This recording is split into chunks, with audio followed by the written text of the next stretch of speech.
ছ্যাবলামি limit আছে ভাই। আমাদের ছাড়া দিদি গোবর তুলবে।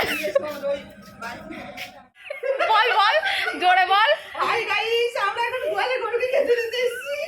আর এগুলো হচ্ছে গরুর খাবার। বলিস না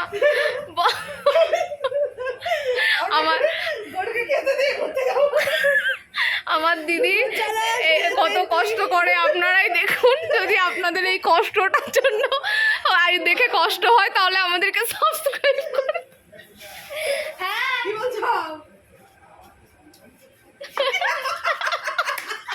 আমরা এখানে এই ঘোষবাড়ির ব্লগ, ঘোষবাড়ির বুঝেছো? আমার দিদি যে গরুকে খেতে দিচ্ছে সেটার ভিডিও করা হচ্ছে। তুমিও এসো, দেখ দুটো গরু, দেখো গরুগুলোকে একটুখানি স্নান করো, আমি ভিডিও করে তুমি ভাইরাল হয়ে যাবে। বল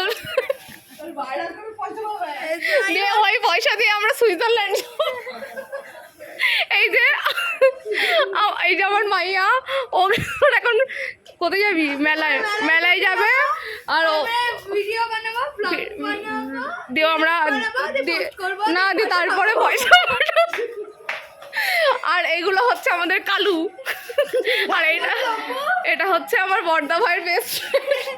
এটা হচ্ছে ভাইপো। আর ওইটাকে লম্বা বড় সব আছে আমাদের বাড়িতে। একটা গরু, এটা কচু গাছ। ছ্যাবলামি লিমিট আছে ভাই, আমাদের ছ্যাবলা। এরা ভাবছে, আর এই বাচ্চাগুলো একবার টুক করে তাকিয়ে নিল যে এরা কোন পাগল কোথা থেকে এসছে। এই যে গরু, মানে চারিদিকে গরু। আমরা যে গরু চাষ করি না, গরুর ব্যবসা করি।